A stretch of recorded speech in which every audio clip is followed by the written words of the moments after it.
Assalamualaikum warahmatullahi wabarakatuh. Selamat malam. Perkenalkan, nama saya Ridho Arya Duta Mahendra. Di sini saya akan mencoba menjelaskan tentang conduct procurement. Oke, di sini conduct procurement itu memiliki 4 outline, yaitu sebagai berikut. Yang pertama ada definition, input, tools and technique, yang terakhir adalah output. Oke, yang pertama adalah definition conduct procurement.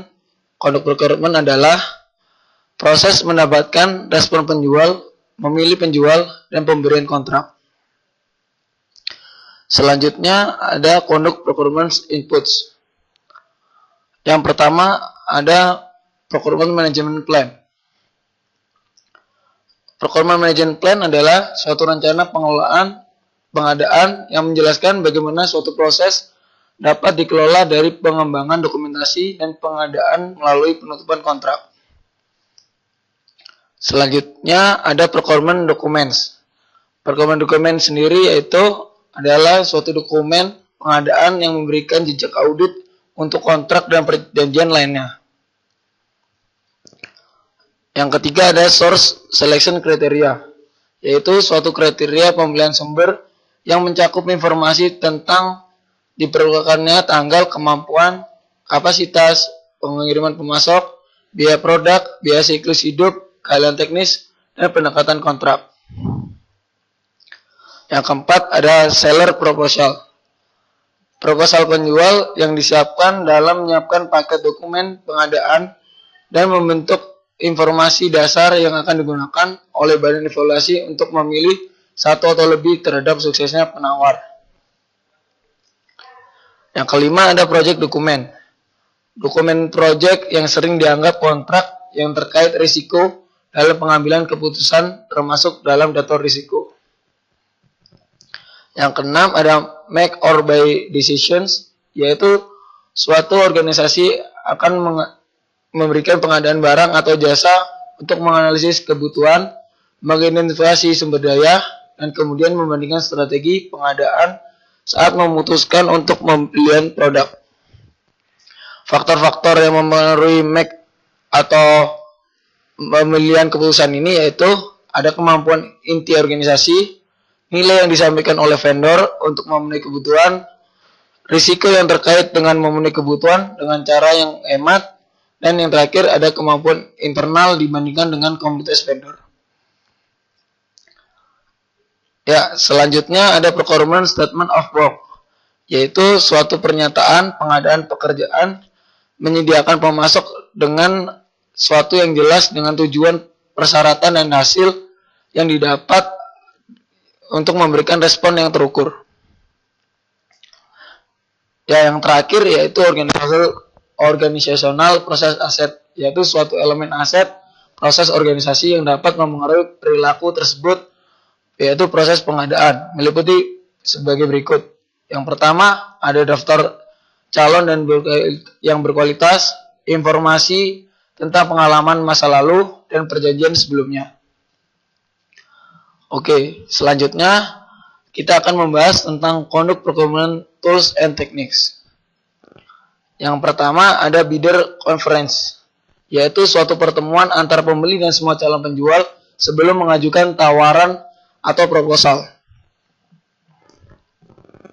Kedua, ada proposal evaluation techniques, yaitu suatu pengukuran kriteria berdasarkan respon penjual yang nantinya evaluasi formal akan memberikan pertimbangan bagi pembeli.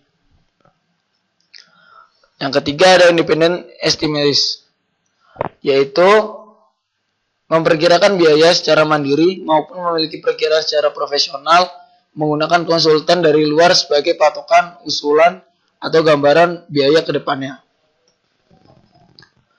Yang keempat, ada expert judgment, yaitu dalam mengevaluasi proposal penjual, evaluasi proposal dapat dilakukan dengan multidisiplin dengan keahlian di masing-masing wilayah yang dicakup oleh dokumen pengadaan dan kontrak yang diusulkan. Kelima, ada advertising, yaitu daftar yang ada dari penjual potensial sering dapat diperluas dengan menempatkan iklan dan sirkulasi umum publikasi seperti koran yang dipilih atau dalam publikasi perdagangan yang khusus. Yang keenam, ada analitik teknik, yaitu mendefinisikan kebutuhan dalam sedemikian rupa sehingga vendor dapat membawa nilai melalui penawaran mereka. Selanjutnya ada procurement negotiation, yaitu negosiasi pengadaan untuk memperjelas struktur persyaratan dan ketentuan lainnya dari pembelian sehingga kesepakatan dapat dicapai sebelum penandatanganan kontrak. Oke, kita selanjutnya akan menuju yaitu conduct procurement outputs. Yang pertama ada selected seller, yaitu penjual dapat memilih nilai yang berada dalam kisaran yang kompetitif berdasarkan hasil evaluasi proposal atau penawaran yang telah dinegosiasikan dalam draft kontrak untuk menjadi kontrak yang sebenarnya. Lalu ada agreement. Di sini agreement itu suatu perjanjian pengadaan yang termasuk syarat dan kondisi dan dapat menggabungkan barang. Yang ketiga ada resource calendars, yaitu jumlah dan ketersediaan sumber daya yang dikontrak di mana setiap sumber daya tersebut secara spesifik dapat aktif atau idle dikomunikasikan.